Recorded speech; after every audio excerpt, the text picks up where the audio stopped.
hello there. And we are live. See ya, ladies and gentlemen. You are welcome to, another episode of the Dal and Claude Show.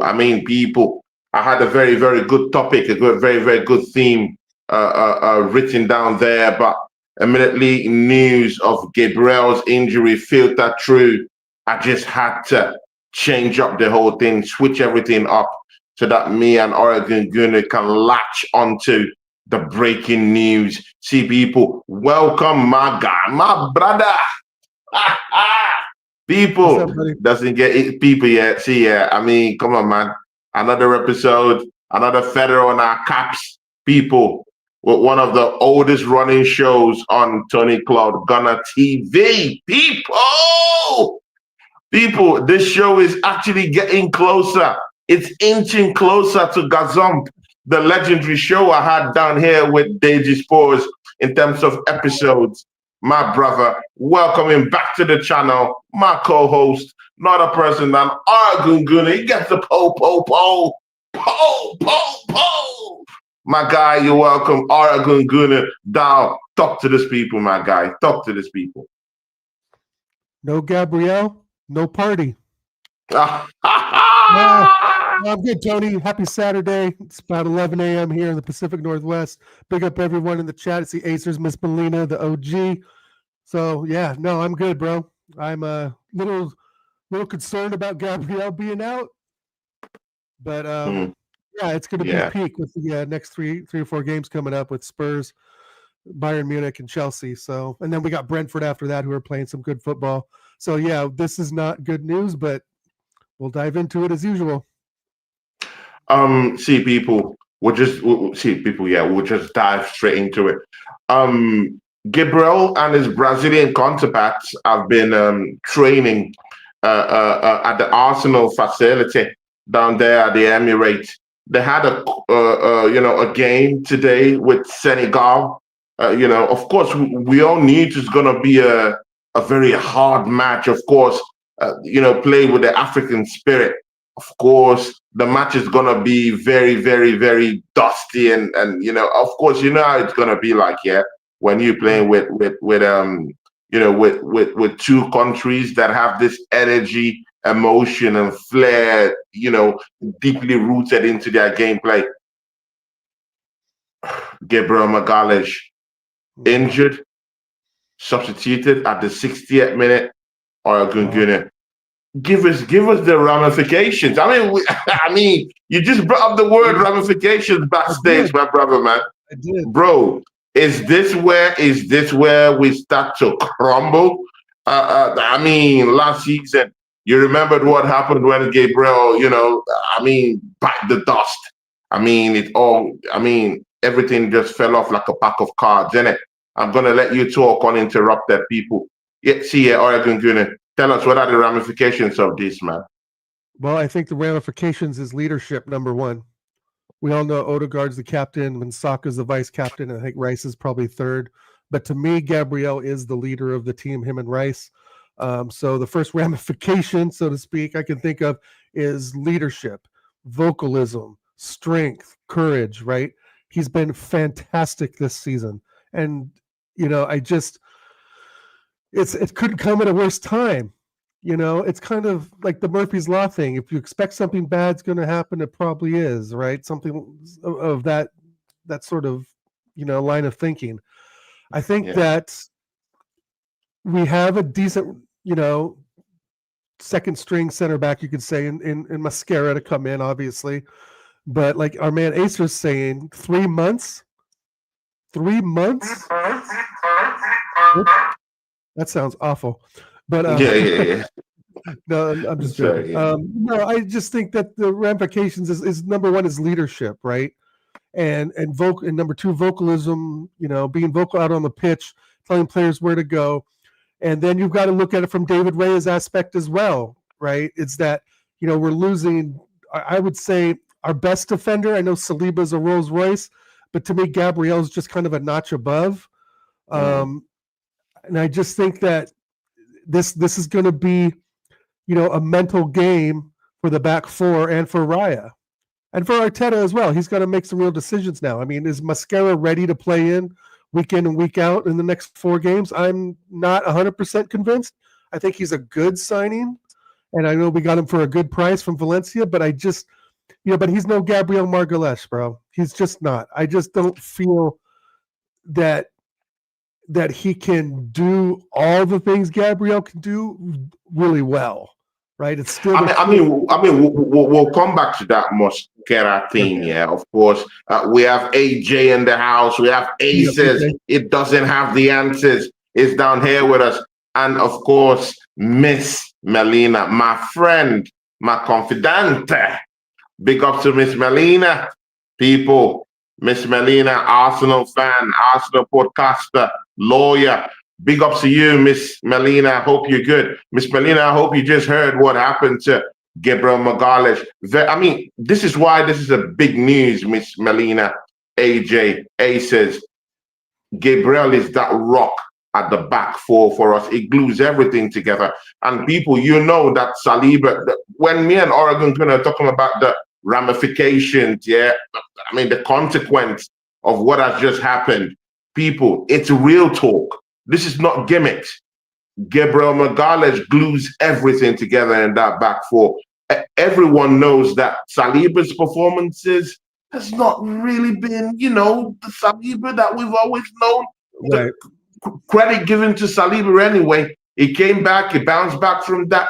But again, you can still see some clear lapses in his game. Once or twice, he's a bit laggy, it's a bit slow, but Gabriel is that constant brute force in that back four. So when me and Oregon are looking into perspectives and ramifications, consequences of what this injury tells us today, it's a big, big thing. Big up to everyone. Please smash up the like button and chime into this conversation. I'll get through the charts too. Big up to everyone who came down here. See, Oregon gonna right back to you, my brother, man.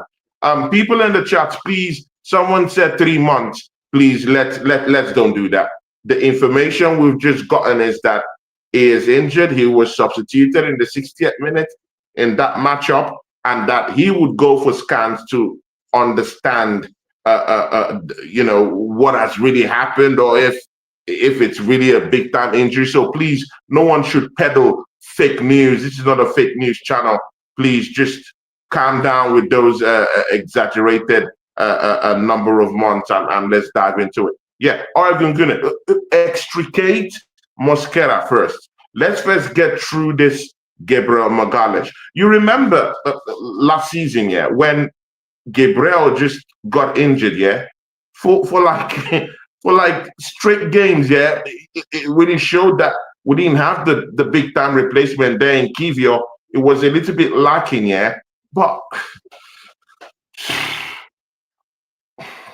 what do we do now, Oregon? Well, this is such sad news. I think that Miss Melina hit the nail on the head by saying Hincapi may come in as a left-footed center back. That's a good call as well. I think that he can do a job as well. But is he ready to face Spurs, Chelsea, and Bayern Munich? Right? I mean, we know Gabriel's going to miss those games, right? Those are the next run of games we've got coming up, right? 3 very important games. Brentford game, that's important too, obviously. We want 3 points in there, but it's not Chelsea, it's not Spurs, and it's definitely not Bayern Munich, right? And like Acer said earlier in the chat, Harry Kane now could just be licking his lips and, rubbing his hands together, just thinking, I mean, I just, Hincapi is still pretty green, right? He's pretty new. I mean, obviously not to football, but to Arsenal, right? He's just been in the first 11 off and on for, I think, he's been good. He's been playing with confidence. He's been good. He's been playing left back, and he's been okay. I mean, considering this is his first season. Tony, that's the point I'm trying to make. Is okay good enough? And that's what we have to dig down deep and really think about. Is okay good enough? Because remember, we've talked many times, Tony, we've got good, but we need great, right? Yeah. We've got good, we need great. And I'm sure Hincapi will be good, but there's big games coming up, and we need experience and leadership, like I was saying with Gabriel Magaleas. And Hincapi may do a job on the day. Mosquera may do a job on the day. Get 3 points, maybe a draw, hopefully not, right? And that's great. But if, like Acers is saying, out for 3 months, I mean, that might be a stretch. And you're right, we don't know the scan results. But if it is a distinct growing injury, it will be more than 6 weeks, right? It will definitely be more than 6 weeks. So I just feel like this is a time we've really got to look in the mirror again and figure out if Mascara or Nkape is going to be the one. Arteta has to dig deep and get these guys on track to do the great things that we know Gabriel can do. And I'm just really concerned with those 3 games, Spurs, Chelsea, and Bayern Munich, that those 2 players may or may not be ready. Yeah. Right? I'm just not convinced. Big up to BBK Sports, who just popped in. BBK Sports. BBK Sports will have a lot to say about this injury. A lot to say. But again, I don't want to go to the replacement yet because we haven't Nkape, Mosquera. We need to talk about that, all of that good stuff. But does Mikel Arteta take any blame for this? I mean, no. Managers are protecting their players from going to the internationals. Does he take any blame for this? Because why I'm asking this question, I know my answer. Why I'm asking this question is, in the next 2 weeks, in the next 3 weeks, we might see some Arsenal fans come for Mikel Arteta hard on this one. That Gabriel is injured, and it might not be his fault. Who is gonna be held responsible for this? The Brazilian manager. Okay. You're talking about in my opinion, one of the top 5 defenders probably in world football. Right? Definitely, I think he's probably the best in Europe. And people can just, argue that point as well. But as far as I'm concerned, Gabriel's easily in the top 3 in Europe and top 5 or easily 10 in world football, right? In world football, definitely. If you're the Brazil organization, you're going to bring your best players, even if it's World Cup qualifying, international breaks, which we all don't like because it's only been, 11 games in the season or something. It seems like they just come at the worst time, right? Yeah. But the fact of the matter is that Brazil, as its football organization, is not going to leave Gabriel in North London, right? That's just not going to happen. Saka's played, Eze's played. They got 2 goals, just last week or a few days ago? Not last week, a few days ago. 2 Arsenal players scoring. And I see here that I think Acers or somebody says, Saka's even limping off, but that's another story. But however, I just think that, Arteta, does he need to do more to keep players and not go out on international breaks? We know Pep is pretty good at, holding on to players and not let, I think Phil Foden at one time go. Maybe Rodri a couple of times he pulled him out of the Spain squad. But with that said and done, you're talking about one of the best defenders in the world, in my opinion. And the Brazilian football is going to need their best players. And I'm sure they've already qualified. I haven't been keeping track of these international breaks that much. The World Cup doesn't mean much to me until we've got the final teams and the tournament starts, right? If you qualify, you qualify. You don't. That's just the way it goes. But I just think that this is a huge loss for us. It's a massive loss. Oregon, why are we so unlucky? We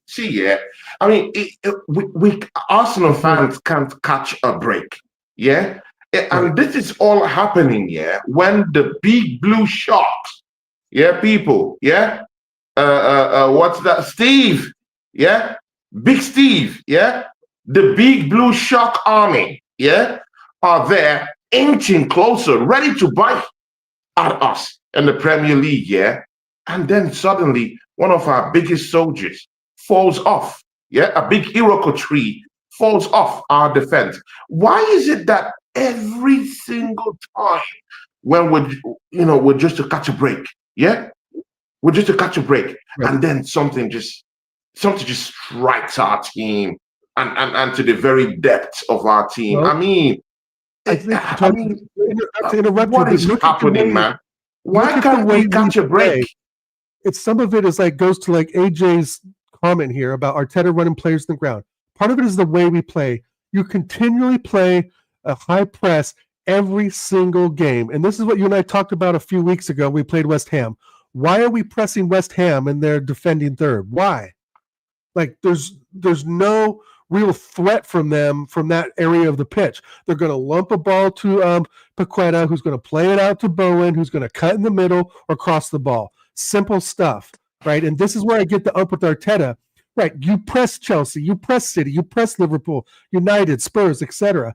But do you have to have a full press against West Ham, Fulham, Burnley? Is that necessary? Because you're running these players into the ground, and I firmly believe what AJ says in that. Yeah, AJ has said it. I mean, pretty much said it. We're not privy to going out there and standing against the fence, with our fingers on the chain link fence, watching these players play it, when in training.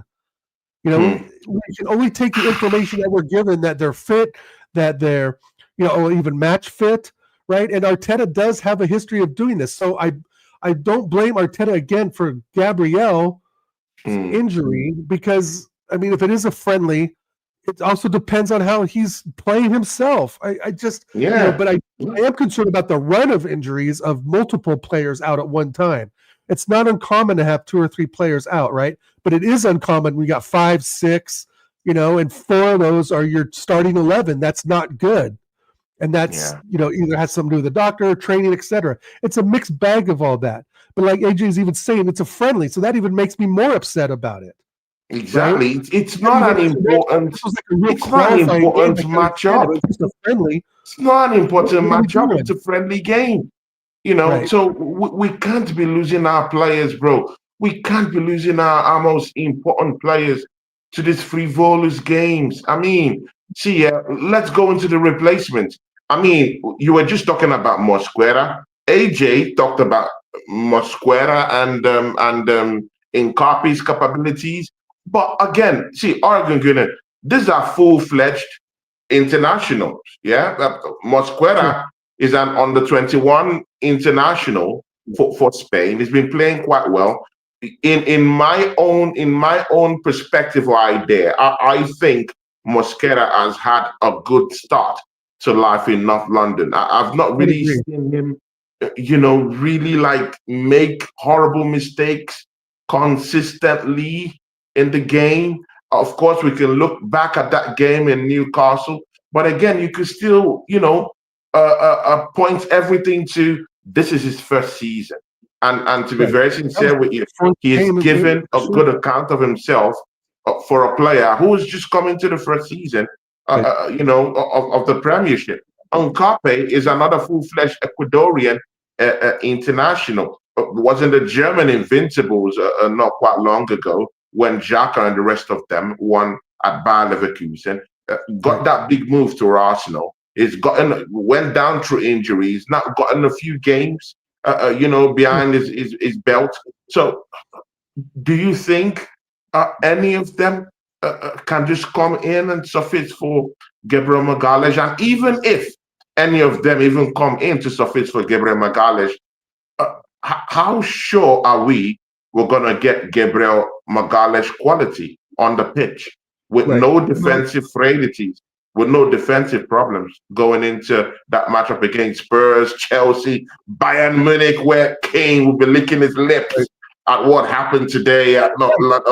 Days, Oregon going away in trouble. Well, I think between the two, I would pick Nkapi, because he has that extensive run with Bayer Leverkusen, being the winning Invincibles. I think they were. That's fantastic. So I think in that aspect, he probably has more solid game time than Mosquera, even though I believe he was a starter at Valencia and played obviously a full season with them. But to be honest, I don't know enough about the two, because I think I can be honest and say we haven't seen enough, especially of Nkapi yet. And he looks decent. He's built, solid, tattooed up guy. He looks like the real deal.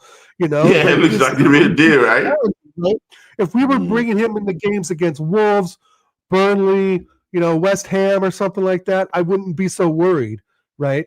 And have you really been confident about his performances so far since he came back from injury? I mean, when you look at the games he's managed to play for the Arsenal, I mean, have you been convinced of his stature, of his status, of his quality? Has it come down to your reality that Nkapi is the real deal? Right, but I want to see what he can do against Spurs, Bayern Munich, and Chelsea, right? I want to see these guys tested. They have to be tested sometime, right? Arteta's just bringing Nkape back. I don't recall which game he came in to start with. Was it the Newcastle game? I'm not 100% sure.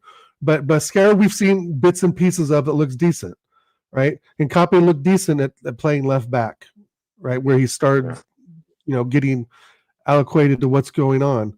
So I just don't. I got to be honest, Tony. I just don't know yet, right? We can only guess. We can only see what happens when it happens, But I do like Miss Molina said, Nkape left-footed. That's important as well. And I think he probably has some more senior level experience. I don't know how old he is. I think he's maybe a couple years older or 3 years older than Mascara. Maybe somebody can put that in the chat. The ages, I think Mascara is 21 or 21, I believe. So, I mean, I think with either one we'll be fine, but to expect that we won't have shots on goal, that Raya won't be tested against Spurs, Chelsea, and Bayern Munich, right? The complexity of the defense and the mix-up of the defense is going to be different. We were given shots on against Sunderland. They were shooting, right? They had shots on. They scored 2 goals. So I mean, to keep running this thing in our head that we went 7 or 8 weeks without a shot on target. That's great, but that has now ended, right? And now we have to really kind of source Nkape and Mascara out, see what they can really do in the next 3 games. If we're able to shut down all 3 of those teams and get 3 points, either in the Champions League and with Spurs and Chelsea, then it's business as usual. But I'm just not 100% sure yet because I haven't really seen enough of them play for a full 90 minutes against, maybe even you could say a tougher opposition. I think we'll beat Spurs. We haven't lost to Spurs at home since 2011, I think. So that's helpful, but neither one of them is Gabriel. Yeah. That's the only thing, but like our friend Charles says, we can relax a bit. We have better solutions, right? We're not bringing on Kiwi or we're not bringing on freaking Rob Holding. It's not Mustafi. Exactly. Right? So I get the level.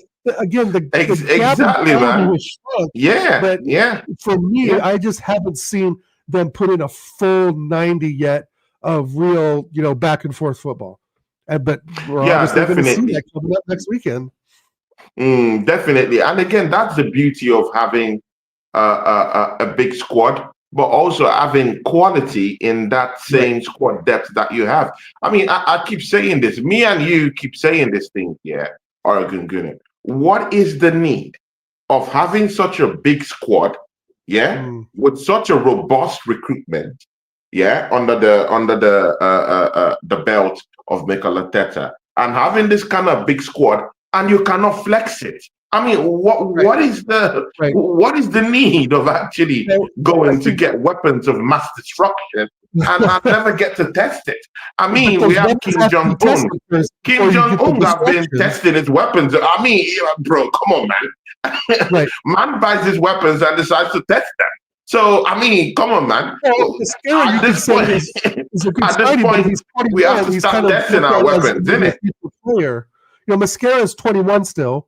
So there's a little bit of that you got to take into account that he's kind of but again, Mascara was a full-fledged first team player for Valencia, which is top flight football in Spain.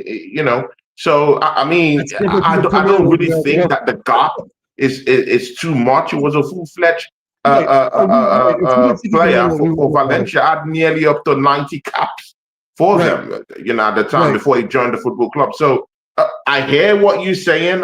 Of course, I do know there's levels to this. But again, I mean, when he plays, whenever I see him play for Arsenal, I don't just really see, I don't see a kid playing. I see someone who has actually blended into, into the idea of what Arsenal really is. Maybe not to the extent of saying, instantly he's gonna replace Gabriel Magaleas. Of course, not to that extent. But you could say he could mingle among the sharks. He could play among the big hitters. in it. Yeah, I mean, that's well. Again, I agree with what you're saying, but I think our eyes have to really see that the next 2 or 3 weeks. Hmm. We really have to see that. And you're right. But I want to go back to what you said earlier about weapons of mass destruction and having these weapons, so to speak, and use them. And this is what you and I have talked about, and I think agree on quite a bit. And I hope our friends in the chat do as well. It's going to take more than 11 or 18 players this season. We're going to need to utilize 22, 21, 22 players if we're really going to be succeeding in lifting something big in May. Yeah. But can we sustain Gabriel being out 6 weeks? Oh my God.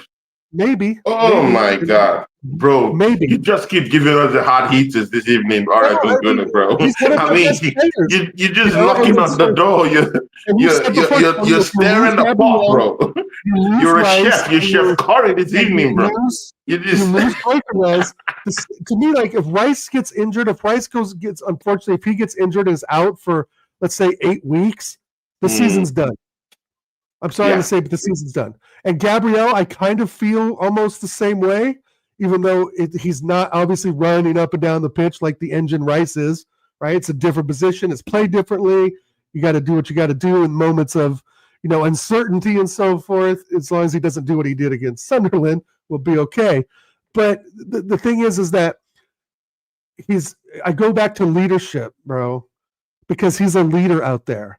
Mascara is not going to be out there and be vocal. He's not going to go out there and get in our own players' faces and say, do better, right? Saliba doesn't do that. Saliba's the quiet jaguar. He's a quiet one. But again, we still have Declan Rice down there. I think he's strong enough to back out orders down there. Of course, maybe he might just be the only one down there that might be able to be quite vocal. Apart from that, no other person that I could see that could coordinate things from the back, being vocal. But again, I've reconstructed my total idea of what leadership really means. For me, leadership isn't only when you're very vocal. You could be vocal, but yet putting up stinker performances. So I've reinvented my leadership qualities to not only be a vocal leader, but to also be someone through which we could assess your leadership, through which what you do on the pitch. So if you put up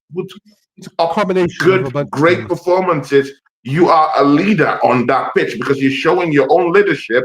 You're making your own leadership talk with your performances. So, there's passive leaders down there who would just naturally just put up a big performance and let that performance speak as leadership qualities, for the rest of the players to see. You don't really necessarily need to be that vocal kind of person. I'll give you perspective. Thomas Partey isn't really the most vocal kind of guy in the middle of the park, but with his performances, you can really see that he does less talking and he does more of his talking with his performances on the pitch. I think it's all encompassing, right? I'm not just trying to say, vocal. I'm just trying to say what I've seen week in and week out, right? He's loud, he gets in players' faces, and that's part of the leadership, right? But it's also exactly the same aspects that you're saying as well, right? How you're playing, how your consistency, what you're like in the dressing room, right? Or, your positional awareness also, I mean, we should, all these things really matters, isn't it? Yeah, no, absolutely. And that's why I want to be clear that it's not just, I just think, he's vocal, he's a leader. No, it's what you're saying. It's encompassing all of that into one. And that's why it's such because even Odegaard, it talks up a little bit. I mean, he says one or two things here and there. He shows hand signals. But I mean, Oregon let's call a spade a spade. His performances hasn't really been befitting of someone you could say, he's a leader. I mean, I'm not taking away anything from his quality on a good day. On a very, very good day, Odegaard will rip teams apart. But that's on a very good day. On a very bad day, He's a our ghost. captain, who does do some, little hand signals here and there, try to throw some little vocal, things here and there. Maybe not your most vocal kind of player, but he's vocal at times, does those hand signals. But I mean, his performances, that isn't really it. So I would prefer a player who would show me more leadership qualities with his performance on the pitch than someone who would even be a big time talker but doesn't give me what I need on the pitch. So now is the time for silent leaders like Bukayo Saka to step up the plate. Yeah, people like Jurrien Timber. I think he has the qualities to become a leader in that back four. He might not be the most vocal one because maybe he's still looking at his status at the football club as maybe, in my first season here, I got an injury. I still need to show something to this team. So maybe that's why he's not really, really there yet in terms of being vocal. But I think he's the best right back in the league. If you ask me, in that right, he should be able to take up this mantle of leadership in a way, arrange that back four. Even David Raya should even be in that fight to even start saying something. I mean, David Raya, you just sit down on the post, yeah? I mean, you've been having holidays, yeah? Swiss holidays, Greek holidays, yeah? Holidays in the US, clean sheets everywhere. Now is the time. Now that Gabriel Magaleas is down, now is the time to take up those positions, take up that leadership mantle, and just help out the team. Yeah, no, we're gonna have to find ways to, compensate, so to speak, for the missing of Gabriel. And if that's going to be Hincape, if that's going to be Mascara, everyone will probably have to step their game up. But speaking of Timber, he's the least worried I'm, worried about, to be honest. Right? He's going to be consistent as much as possible. Right? Hopefully this isn't too long of an injury. Hopefully he comes back in 3 to 4 weeks. I don't know. I think 3 months is maybe a bit of a stretch, but who knows? I mean, I'm no doctor. I don't know. Look at what Bagav says. Big shout out to Bagav. Yeah, Bagav is our guy. It's our guy. People, our guy Bagav. Big ups to Bagav. Arsenal fan. Yeah, doctor also. Big ups to you, Bagav. 2 draws. We're back to square one. Doesn't matter who is on the pitch. This team created it to figure it now. So, what do you have to say about that with Bagav? We created these problems. Do we fix it ourselves? Yeah. We have no one else to blame really but ourselves, right? It's not, you can't blame Sunderland for wanting to score. You can't. Because I saw you in the chat asking if it was against the Sunderland game that he sustained the injury. Yeah, well, that's what I thought. Computer was lost. I was like, well, did something happen? Like it's Sunderland that we're just now finding out about? What the heck is going on here? Yeah, I don't. Yeah, I haven't heard about it till today, but I just think that we will shoot ourselves in the foot again. I think when it comes to injuries, and I think. I'm not going to go out on a limb again and say we're going to win the league. No, but it's true. I mean, when you say that, the PTSD just rolls back in. I mean, yeah. I mean, same here. I mean, I've been following this club almost 27 years. And this is, I still think it's one of the best windows we've had in 10 years for sure. Yeah, for sure.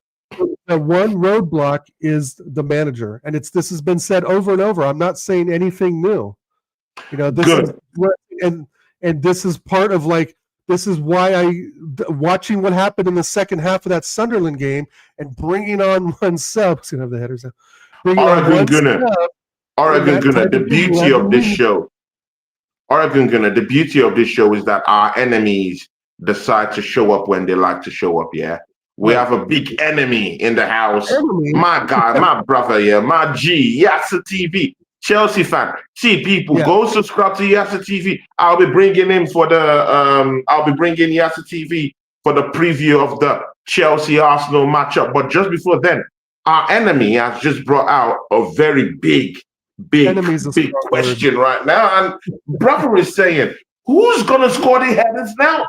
See, people, this might be a funny question to all, yeah, but I mean, anyone with a deeper thinking, anyone with a, just half a perspective of what's really going on with Arsenal and our set piece goals, yeah, we know that Gabriel Magaleas is at the heart, is at the heart of those set piece goals. Right. Oregon gonna answer. Just give Yasa TV an answer.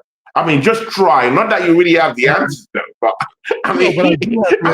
just try because this one is very hard to answer, isn't it? No, it's hard to answer. That's a very good question, and I can see the conniveness underneath the question from our yeah, exactly. Right? Yeah, he's taking the fifth a little bit, but that's a really good question. And who's going to score those headers? Mascara or Nkape or Saliba or anybody who can get their hand on the ball? Declan Rice, right? I mean, but they're not Gabriel Magaleas though in the corner kicks though. I get it. I mean, they're not Gabriel Magaleas threat in corner kicks though. I mean, let's be frank with that. Right, of course. No, I agree with that as well. But this is where the rubber hits the road for Arteta. Now what? We get the set piece. Okay, you having Rice.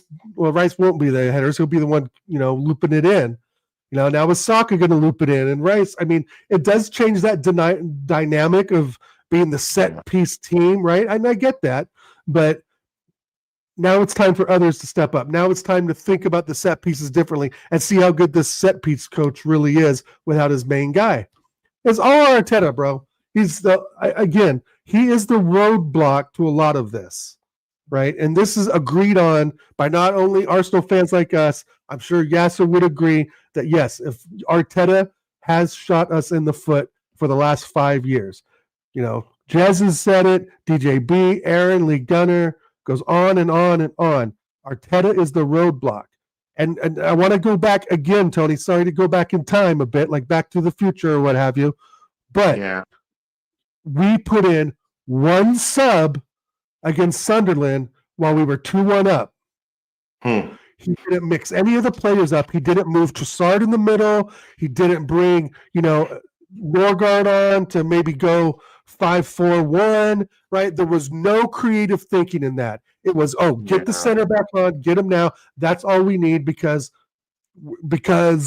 what reasons would you not use the bench? He still fully doesn't trust the bench, right? I was on a TJ show yesterday with Don C. Shout out Don C and Flawless as well, and TJ. That he could have taken up Shout out to Flawless. Shout out to Don C. Flawless, still my guy, Big up to him.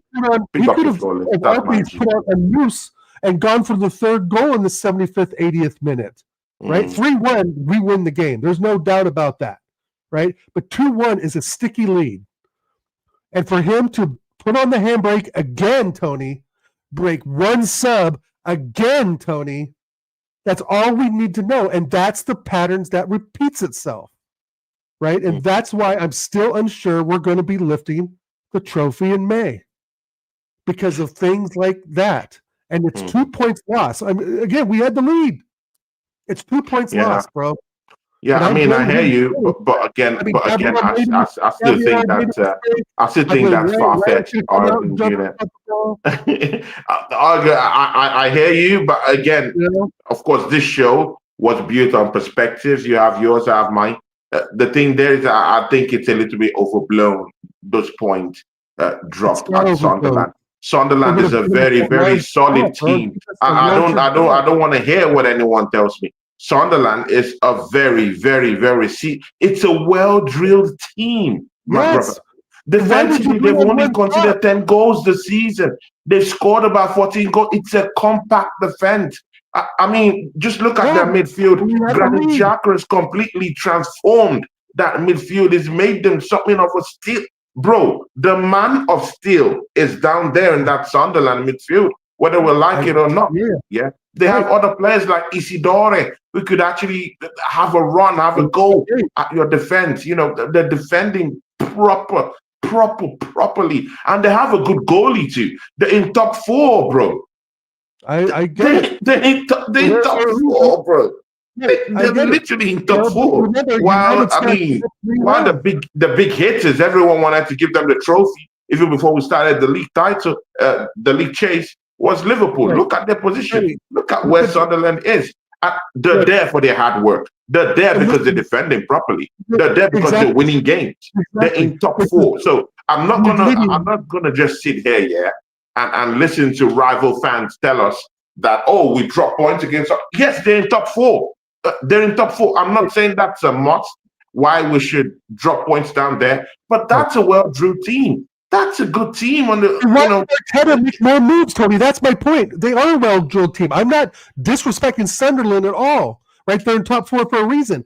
But if Arteta would have realized that, oh, this is not the Sunderland of 2018, right? That's a promoted team that's been relegated 2 times in the last 7 years or something, whatever the numbers are. We know they've been crap in the past, but this is now. The time is now, right? And you're diving right into my point exactly. They're not the Sunderland of old. So why did that muppet of a manager put on 1 sub when we were 2-1 up and not bring on Norgard, not bring on an outlet like a Noose, not move Trossard to the middle, not put Eze on the left and bring Waneri on the right, bring in Norgard on the right to solidify the defense a little more with Rice, Zubamendi, and Norgard? You'd basically have a 4-3, 2-1 or something. I mean, it's just other creative ways we could have gone about that. And at the end of the day, it's only our 11th game of the season. It's still a draw, right? Is the sky falling? No. But we don't have room for being 2-1 up and letting 2 points go. Again, Oregon Gunner, I hear you. Arteta has Arteta problems. His problems is quite different from. You have to extricate this thing. Sunderland on that day was a very good team, and they've been a very good team throughout the season. So you have to extricate that fact from the mistakes and mishaps of Mikel Arteta. Arteta is already a known calamity. We already know that. But Sunderland on the day, it's a very well-drilled team. Many big teams, top 4 teams, will go down to Sunderland, to the Stadium of Light, and literally drop points this season. I'm very sure of that. I think Chelsea get a beating at the Stadium of Light this season. Fair enough. I think so. Yeah, I think so. I think they defend properly. The well-drilled. Yasser is saying here, would they be there in the future? Are you God now? Are you God? We can only go by what they do right now. It's what you do now that puts points on the table. And they're doing what to actually get the points on the table. So we cannot literally say where they're going to be in the future. Unless you're God, then okay, good. Then maybe you can make that prediction, and tell us where they will be in the future. But I can only go by what they do now. I'm going by what they're doing now. They're in top 4. They're defending properly. They're playing as a team. They're a well-drilled team, bro. They've only considered 10 goals in about 11 games. Bro, come on, man. Let's don't do this, bro. Let's don't take this away from Sunderland and how that manager has put hard work into bringing that team to where it is right now. Top 4 teams struggle at the Stadium of Light this season. So I'm not hearing from rival teams. Again, it's good and okay. I mean, the agenda against Arsenal from rival teams, I mean, it's peak this season. It's peak, bro. No one is talking about how Liverpool has actually crashed out, bro. Everyone is only concerned about Arsenal dropping, bro, man. No one wants us to win it, bro. No one wants us to win it. So it's out of we could say the top 6, we're kind of the dark horse, but I even still go back to top 4. I don't want to, it's hard for me to include Tottenham in that, right? Or top 5, you guys see where it works, right? Tottenham are not a top 6 club. Let's be real about this, right? So, but you're just you're solidifying my point. They are a top 4 team now. They're well drilled, etc. But we were don't forget, we were 2-1 up at the Sunderland that you speak of. And this manager negated the fact that they are good right now and thought that he could pull something, out of his freaking hat and say, oh, I'll just put on mascara. We'll be fine. We'll be fine. Right? That's the mentality I think he had that day. Instead of using 3 or 4 subs to really kind of solidify what we needed to do. And was it a mistake by Gabriel for that last goal with the overhead kick? Yes. Was it a mistake by Rhea not to take command of the box and run out and jump up on one leg with one knee out and catch it? Yes. Right. But mistakes happen. But that doesn't negate the fact that we were 2-1 up at a very, very, very tough place to play this season. And right now, like our friend Yasser says, they're a very, very good club. We'll see what happens in March, right? And where everyone kind of lays out. However, I was explaining to you just before, Tony, he could have brought on 2 or 3 more subs. And that would have changed. Maybe not so much the outcome, but it would have. And that's down to the manager too. That's down to the manager. All to come floating in, and everyone kind of standing around with their thumb up their nose, deciding what to do while Gabriel tries to get a penalty. And actually, Gabriel tries to act like he's getting fouled. He probably would have gotten a penalty because he was pulling Bobby's shirt anyway. Right. So I get the mistakes. That's what I understand. Right. I understand teams make mistakes in high pressured moments. Big up Godfrey. Right. Big up Godfrey. That's my G. Yeah. Big up to Godfrey. Moderator of the channel. Big up Godfrey. You see, Godfrey, me and Oregon Gunnar talking about the injuries to our brother Gabriel Magaleas. Oregon Gunnar just giving us a tour of what's really going on around that injury and giving us his perspective. So let's just sit back and enjoy more about what he has to say. See, Oregon Gunnar here. Gabriel, why I stopped you in your tracks is that we've talked more about Gabriel Magaleas. Yeah. You know how we do it. You know how we do it. This is how we do it, people. See, see, Oregon Gunnar. Oh, Carl Rossi! Big up to Carl Rossi! Carl Rossi, he gets the bro, he gets the applause. Oh, I raise my hands up. Carl Rossi is in the building, people. It says, evening, all my brother Carl Rossi disappeared from the channel, but of course, the prodigal man is back. Lots of wine to drink. Big up to Carl Rossi every other time. Godfrey still down here. Oregon gonna look, chew into this. Spurs.Calafiori pulled off from the game that Italy had, people. So right now, we're to assume that Spurs.Calafiori is also injured. Oregon Gunnar, we can't seem to catch a break. I mean, we've just extensively tore into this Gabriel Magaleas injury, and right now we're facing a Spurs.Calafiori injury too. Right, Oregon Gunnar, we can't seem to catch a break, innit? Yes, but I don't think Calafiori is near the level of a loss that Gabriel is. Calafiori, I think, is of course. Right? I mean, when you're looking at it like that, of course, I completely get that. But in terms of it's another injury in the back. Yeah. No, I get what you're saying. And it's.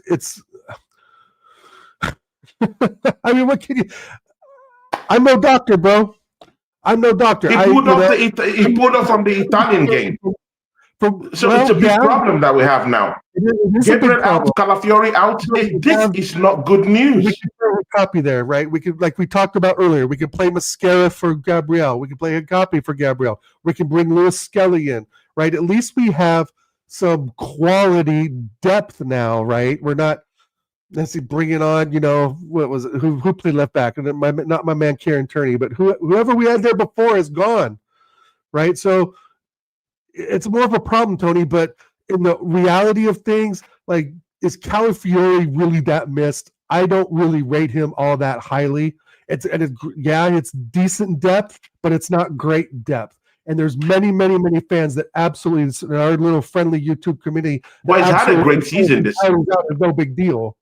He has a decent season. So far, it hasn't been bad. He hasn't played poorly. Defensively, he has been a little bit okay. Maybe not over the top, but he's been just decent.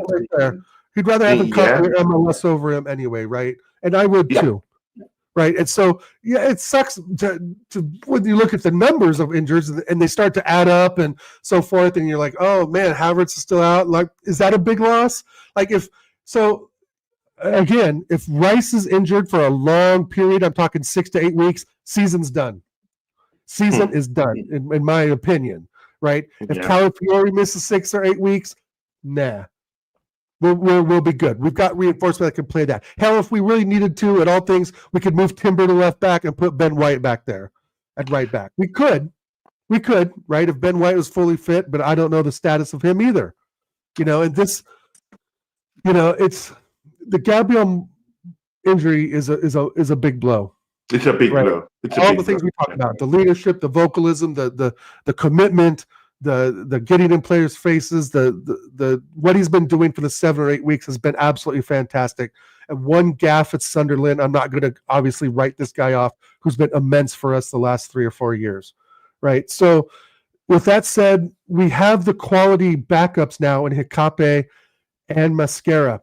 But I think before Carl jumped in, I was saying we'll see what those players can do, Carl. Meaning Hikape and Mascara when it comes to Chelsea, Tottenham, and Bayern Munich, right? We'll see. Yeah. We'll see how bad they are. I mean, those are games to literally test their gangster, isn't it? Yeah. I mean, if you say you're a bad boy, I mean, let's see it. It'll be okay. Exactly, man. Let's see it. I mean, go to the pitch and do it against bad boy teams. Let's see that. Carl Rossi in the chart says, I always take these international injuries with a grain of salt. I mean, but again, Carl Rossi, it's Arsenal. You need to take everything seriously because we have the PTSD, so we can't take this news with a grain of salt because we have the evidence, we have the scars to show that this news are probably true because we're very unlucky club with injuries, and we have no balls to tell the international guys, that hey, these are friendly games. We need to keep our team in. We don't have that. We don't have the cojones to talk to this international team officials. That hey, we need to keep. These guys are playing injured. We can't do that. So any injury you hear out there in the international space, I'm sorry, you have to take it with every inch of reality. Because this is Arsenal. If maybe it's Manchester City, if maybe it's Liverpool, bro, maybe with a pinch of salt. But when it's Arsenal, bro, I'm sorry, it raises alarm bells instantly. Because we've seen how Mikel Arteta, evidence-based, we've seen how he has used his players to the ground and then going to the internationals to just add more pressure to the whole thing, man. So it is what it is. Look at what Godfrey says here. He says, I'm not worried about left back. We can play MLS or Nkape, but Gabriel is a massive blow. And that's the thing. When we keep thinking, Godfrey, we have replacements down there. But we've just totally forgotten that Ricardo Calafiori is already out. We have numerous injuries out there.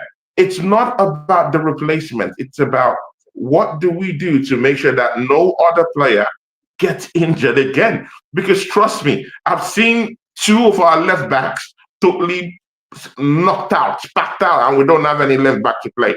That was about 2 seasons ago. You remember when Zinchenko was completely out and whoever we had there was, my days, bro. Bro, I've seen this happen at Arsenal. It's crazy. This injuries are crazy, bro.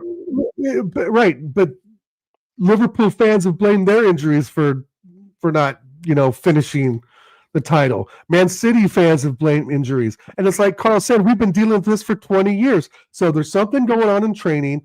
It's like I said earlier, it's the ultra pressing we did against West Ham, Burnley, Fulham. I know we play a pressing game, but there's no reason to have Gyokeres run around and get rid of all his energy chasing West Ham. There's no threat up the middle of the park.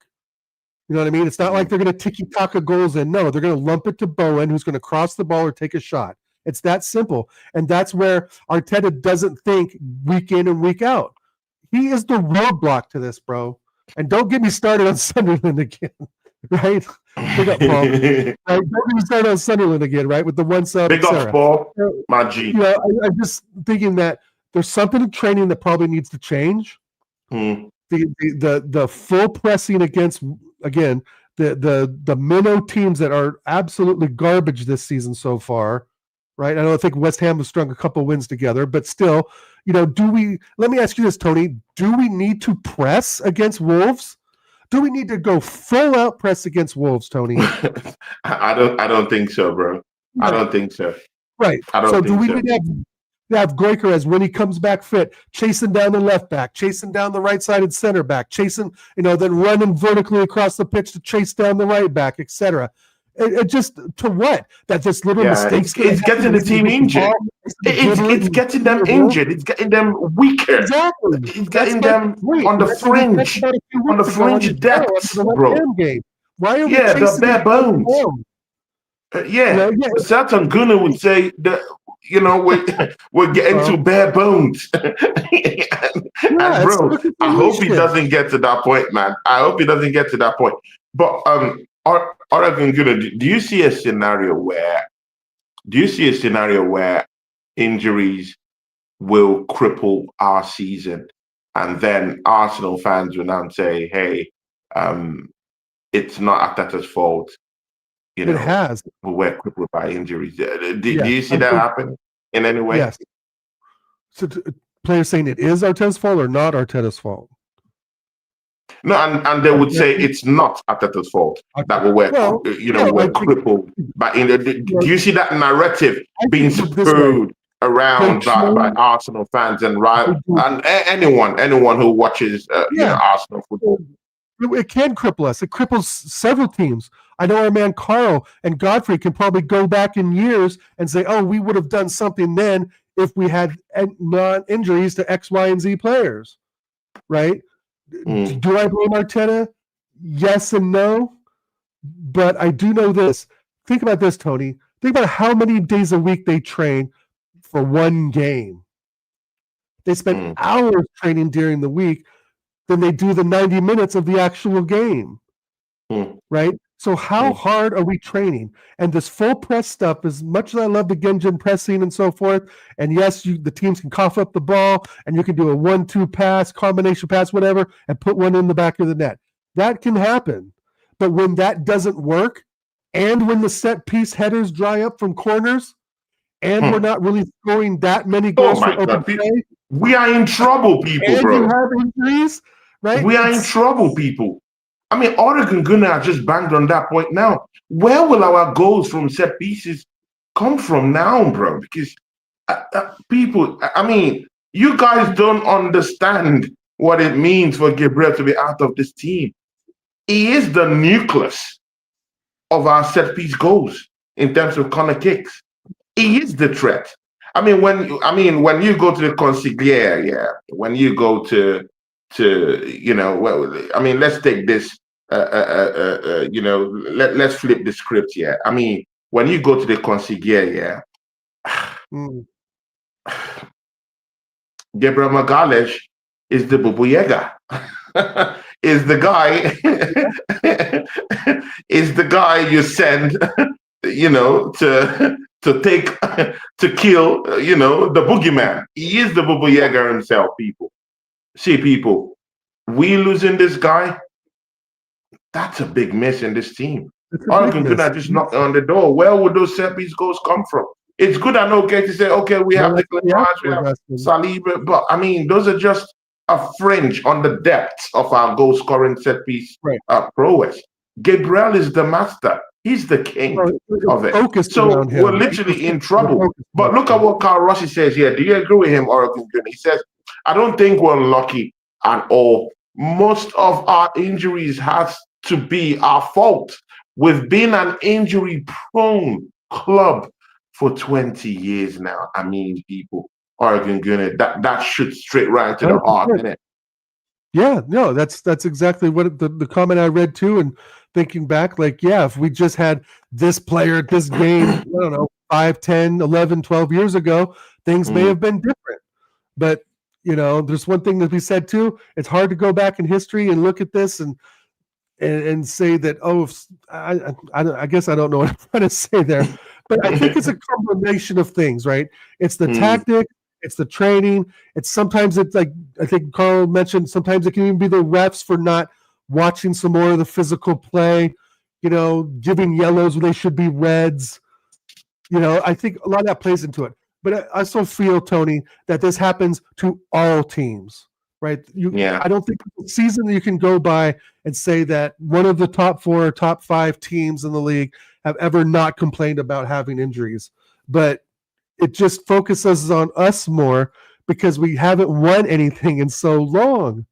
I think it's literally been 10 years since we've won the FA Cup. Was it 11 years, 2014 or something like that? I don't quite recall.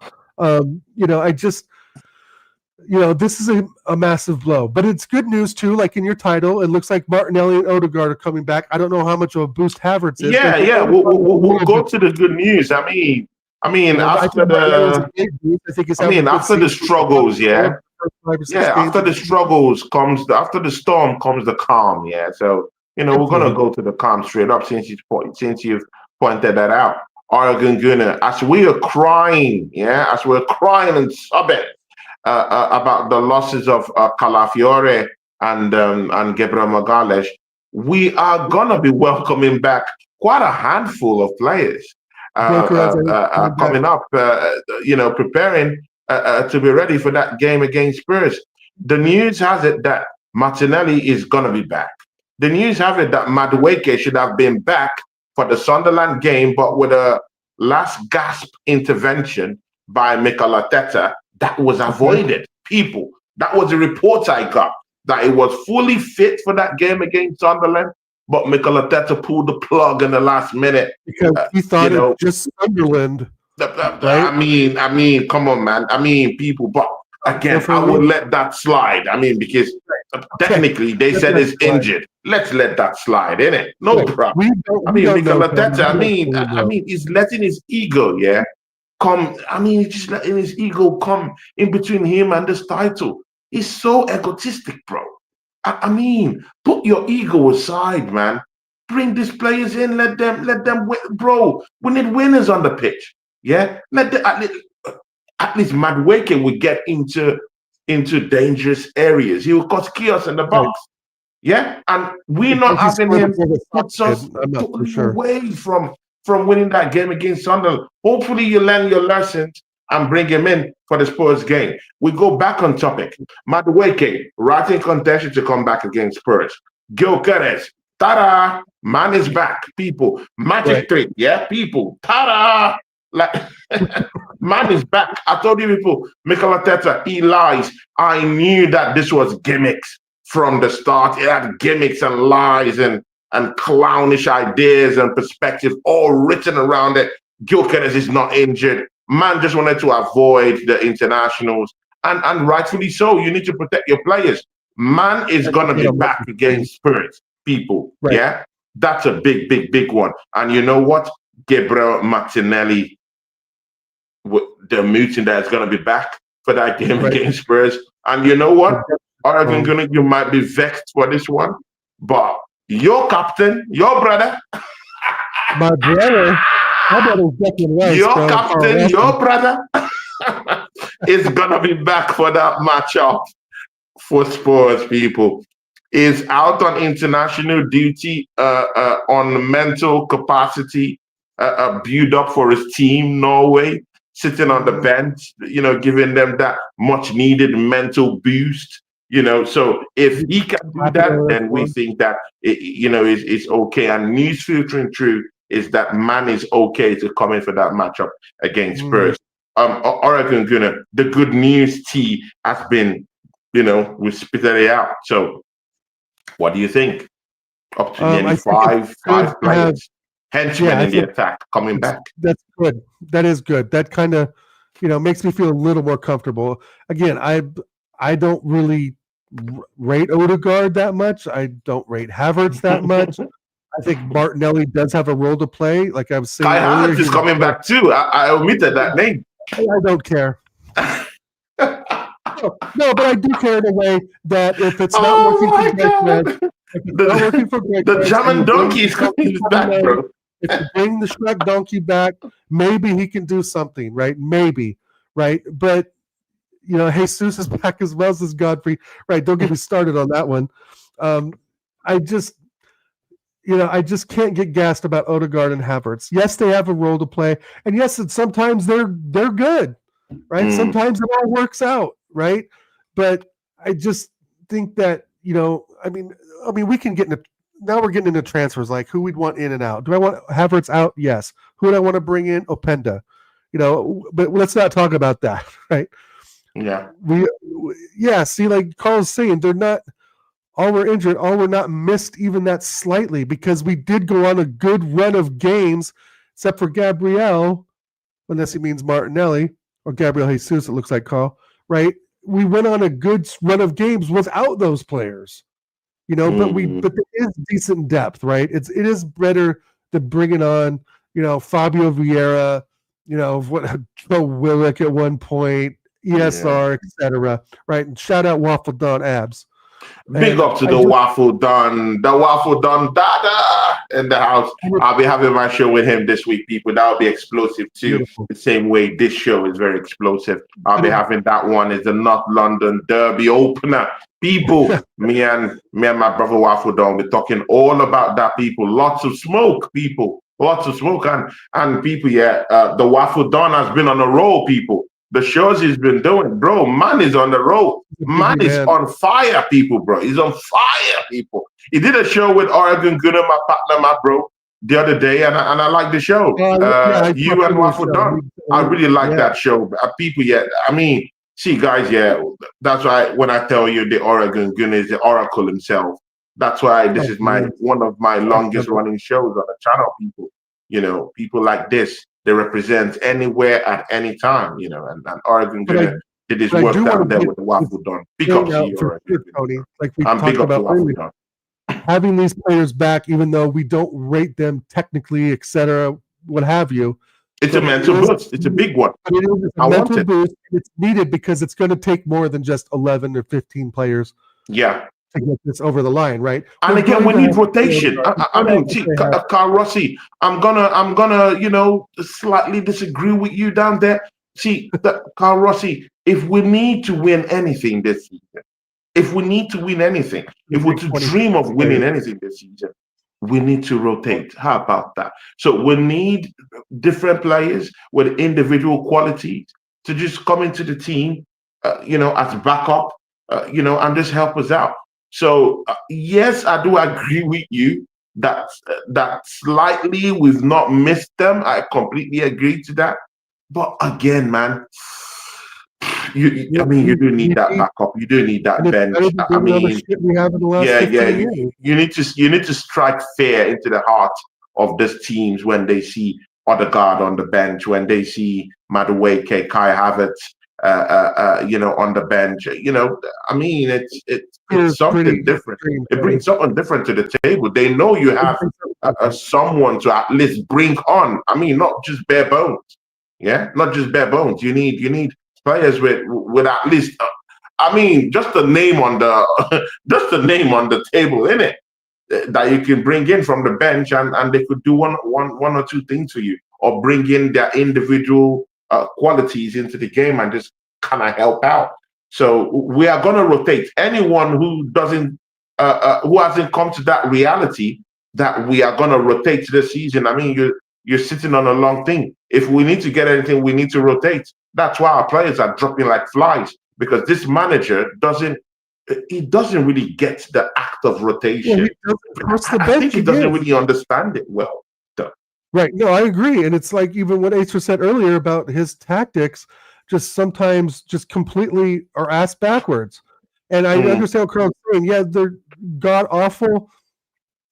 I yes and no, but it's better than what we had before. I will say that with chess, that it's better than bringing on Fabio Vieira and maybe Emerald Smith. Well, I still kind of rate in some way, but obviously he's kind of just, a journeyman footballer now who never really had much time at Arsenal. When he did play, he'd score the goal here or there, make a nice pass, but it still wasn't good enough, in my opinion.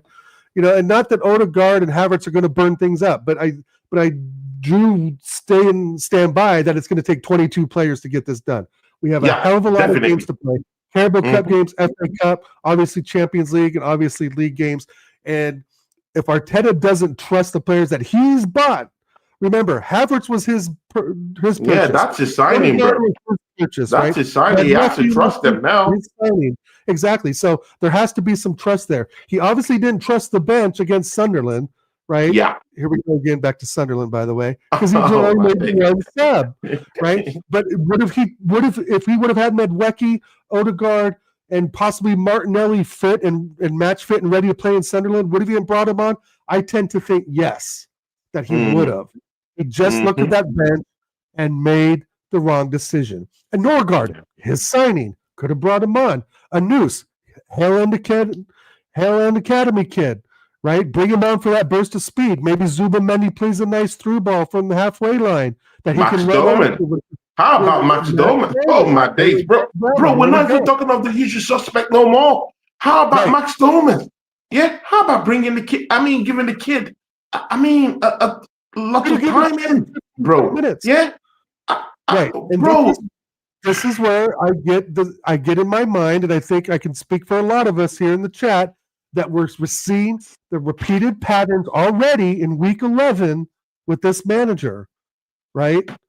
So he obviously this is my stand. More than just 11 players, bro. We're 14 players. This is my stand. Yeah, right. I want us to support the football club this season.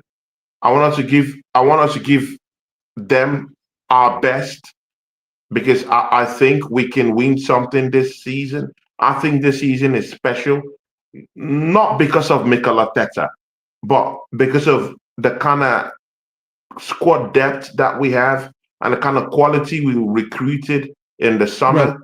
Right. I think that this team is enough to at least win us a major trophy this season. The only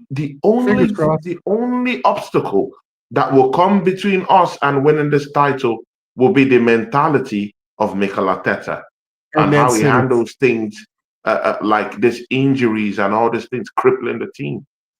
This might come to haunt us, but in regards to winning something this season, I think we'll win a title. I mean, we have to win a major stuff. We have to. I demand it as well. Like we did a show with Ola 3 weeks ago, and he was demanding the title.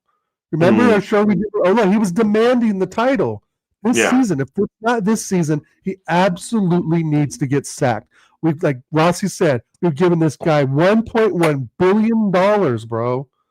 Like 1.1. Imagine that's big money. $1 billion, right? Imagine what West Ham. That's big money, bro. $1 billion. That's big money. Big up to Right Road. Right Road is a new fan on the channel, and of course, people. I respect people and I respect everyone's ideas and what they bring to the table. Right Road, full-fledged member of this channel. He says, big up Tony. I think it's more caution. Now he's referring to why Mikel Arteta did not bring in Madueke for that game against Sunderland, and that we brought up rightfully. And he was saying, big up Tony. I think it's more caution than arrogant. At the end of the day, if we play the backups and they lose, the same people will still be complaining. But I agree, we need a trophy. Let's do it. Give us perspective, Argun Gunnar. I think there's a lot of truth in that. However, this manager is arrogant. And I get the caution side. And I'm no doctor. If Madueke's injured, he's injured. And then, as you know, Right Road, it's not like you're just injured. It takes time to get match fit, right? So if you're speaking specifically about Madueke, right, I don't think he's match fit. Maybe he is, but I don't think if you're injured for 3 weeks or so, and they start to have reports of that, he's getting fit. Well, is he match fit? Is he ready to replace Saka in the 78th minute against Sunderland? Is he ready to replace Saka? Or even we could say, he's going to replace Saka, right? So there's no use of saying maybe Trossard or Martinelli. If he's going to replace Saka against Chelsea or Bayern Munich, again, I'm not too worried about Spurs at home, but Chelsea will be a different kettle of fish. Not that they're all that great, but they will be up for the game, right? And Bayern Munich will especially be up for the game. If Saka's putting on a stinker in the 75th minute, is Madueke fully fit to with some end product? And I'm not sure. I'm not sure. I don't think any of us are sure. It would be I would be lying to say, oh yeah, if Arteta says he's fit, oh yeah, he's fit. Yeah, he may be ready to play in his own mind, and Arteta sees some things in training, but is this going to be, is he going to be able to go against Bayern Munich for a full 90 minutes? Is he going to be able to play against them for a full 20 minutes? Whatever time he gets, is he going to be productive in that? Because we want winners, right? We want winners. And I think Madueke is a good player. He's not a great player. I think he's a decent sub to bring on when Saka's gassed, like I said, in the 75th, 78th minute. We bought him. He's here. So I'm going to back him in some way, shape, or form, right? He's not at Chelsea anymore. That's a whole different style of play, different tactics, etc. I just feel that Madueke can offer something. He could have offered something against Sunderland, possibly. But I can't judge these players' fitness, bro, until I see them actually really play and actually play well. Right? Yes. If he's not that fit, we will notice that.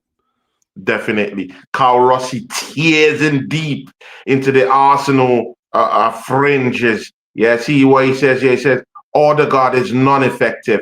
Madueke sprints into no man's land. Havertz offers nothing at all. A donkey. Gabriel Jesus has no right knee. Equals to almost 1 million a week in wages combined. I mean, Carl Rossi tears in deep with no mercy at the players. What do you think? Sorry, I'm texting the wife. No, I agree with Carl. I agree with Carl 100%.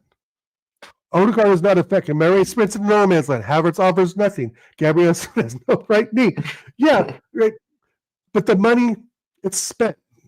It's spent, bro. I mean, I get the frustration, but it's spent. And Odegaard is not effective some of the time.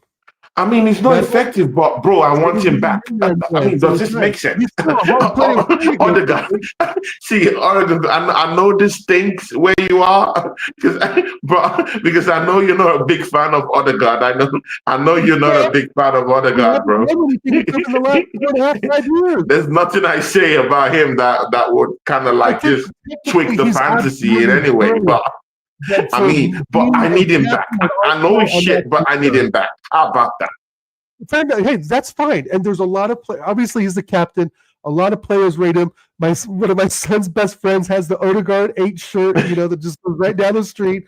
He is a technically gifted footballer.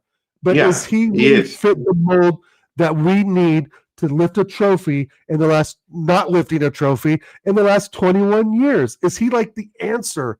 No, in my opinion. But hey, if you feel different, that's fine, and I'm totally gracious about. No. See, Oregon, this is the fact. Yeah, I think Odegaard, like you, is a technically gifted player.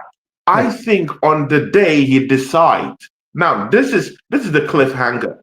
Okay. On the day he decides to show up to the park, it could literally tear in deep into this team's and cut defenses open. But again, you're the captain of the football club.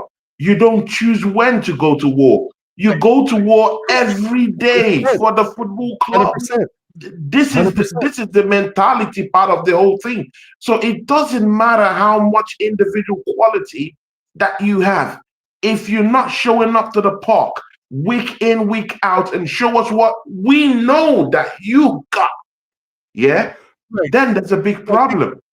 If I can speak for Carl for just a second. What I'm also thinking that he's saying is it goes beyond not being effective, right? It's sort of like this league is not for that type of player, right? Bro, at Borussia Dortmund, he would be a star. Let's be honest. At Bayern Munich, I think he'd play well. He would play well, I think, at Barcelona. Obviously not Madrid because they binned him off, right? But I think if he was to play, let's say, for Seville, maybe Atletico Madrid. Those kind of players, Napoli, where Kevin De Bruyne is out there doing stuff there now, those. But you know what? Yeah, just like the Joker. Ta-da! See, people, Barcelona, Barcelona just this past week have sounded out their intentions of actually signing Odegaard. I don't know if it's media brouhaha or something like that. I don't know. But what we've heard in the transfer rumor mill is that Odegaard is wanted by FC Barcelona. So interesting. if we don't think he's good enough, why is Barcelona, a bigger team than us, a team that has won more trophies than us, European royalty in football, is actually asking for Odegaard? So who are we to say he's not a good player? No, I'm just asking question. Stop. He is a good player. What I'm saying is this league. I'm just trying to drag. I'm trying to drag Odegaard out, bro. We can't credit Real Madrid because they binned him up. Odegaard, I know this will disagree with my friend Carl, would absolutely fit in fine at Barcelona. They don't want to be touched, bro. They don't want to be touched at all. But if he goes to Barcelona, this is when Berta comes in play and gives us Pedri, right? I still think it's kind of weak as well, but is better. They give us a Fernand Lopez. Right? Okay. We can bid off Trossard, bring off Havertz and bring us Rafinha. Right? So that's when Berta comes into play. But again, that's signings. That's a whole different discussion. Odegaard, to me, he failed. Did he fail at Sociedad, Carl? I mean, yeah, he did. Not really, no. Carl doesn't like mediocre at all. Carl is like, it's either you're good or you're not good. Yeah. And I understand that. I understand that perspective. It's either you're good or you're not good. I completely get that. He 100% failed. Well, good thing he's in Arsenal then, right? He said, Carl said he 100% failed. Failed in Madrid, failed in Sociedad, given Sergio Arsenal. Oh my God! I miss Carl on the shows, man. I miss Carl on the shows. That means not like they were. Carl is a brute force, man. I mean, no one can. I mean, Carl does what Carl does. Would he fail at Borussia Dortmund, though? Right? Would he fail at Bayer Leverkusen? Would he fail at Frankfurt? Would he fail at fucking Bayern Munich? I'm not so sure. These players. I guess my point is the Premier League's too physical for him. I think we can agree on that basis right there, right? Well, you just have to agree. I mean, you have to agree with a bunch of injuries he's getting. You have to agree with that perspective, innit? I mean, with a bunch of injuries he's getting. I mean, physically, he's not really. He's not really leaving it up anyway. He's a strong player, and I think we need more of a midfielder. If we were to replace Odegaard, I buy two choices right off the top of my head. Is Quinton Timber, Urian Timber's twin brother? Quinton, Quinton is good.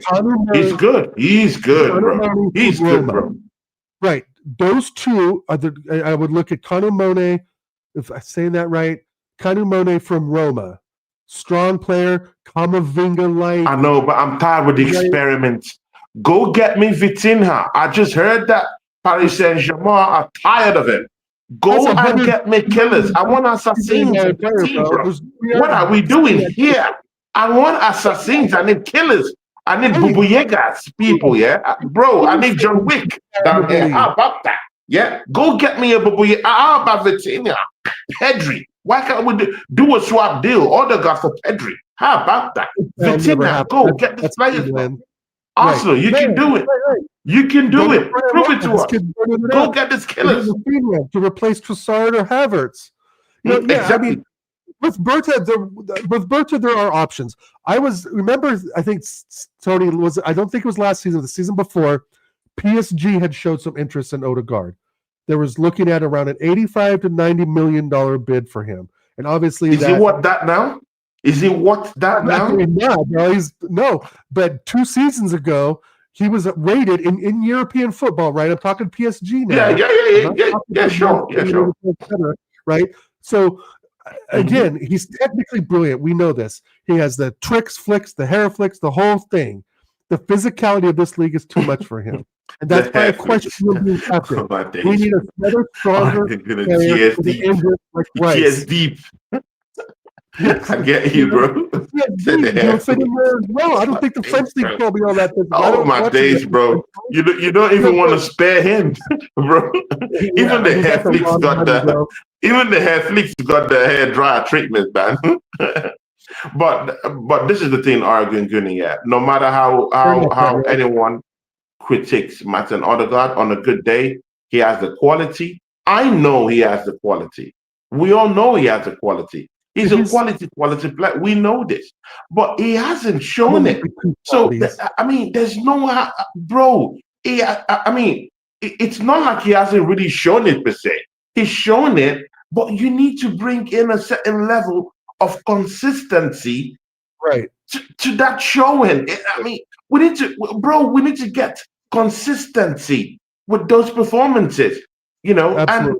and again, literally, this is the problem I'm now having in the team now because Eze hasn't really optimally people, yeah, Oh, Tony. potentially hasn't potentially showed us why Odegaard should be kept away from the team by Mikel Arteta's standards The goal in against that Crystal number Palace 10. says it all. The goal against Tentatively, Crystal Palace says it if all. Odegaard, this is a question to you, Oregon Gunner. Tentatively, yeah, if Odegaard comes back against Spurs, I think he walks straight into that number 10 and Eze stays on the bench by Mikel Arteta's standards. Right. I fear that too. But Hmm.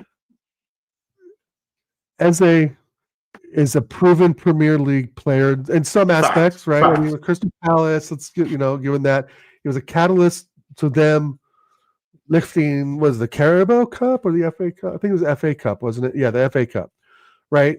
I get that.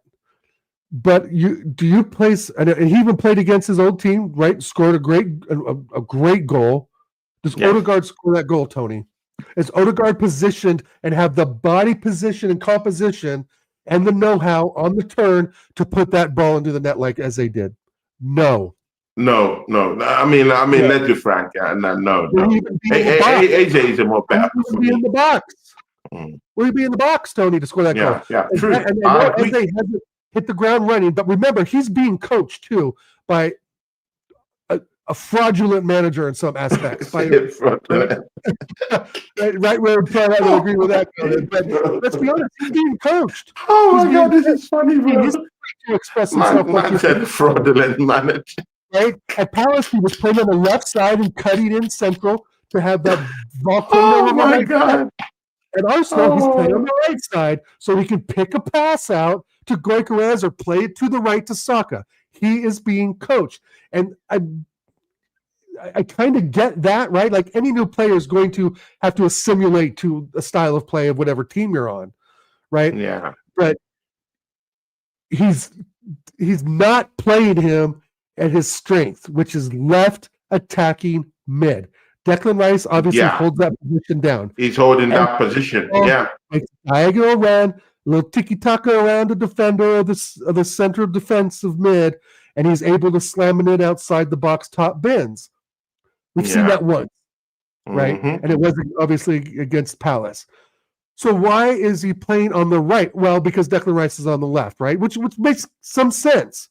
But but it also has an effect on the productivity of Eze too. It affects Eze too. You can rest Trossard, you can rest Martinelli, you can put Eze in the wide left, but he doesn't have. I've said this on your show. You could put Eze's left wing. That doesn't mean his heels need to be on the touch line. He can play centrally left, bro. He can play more centrally left.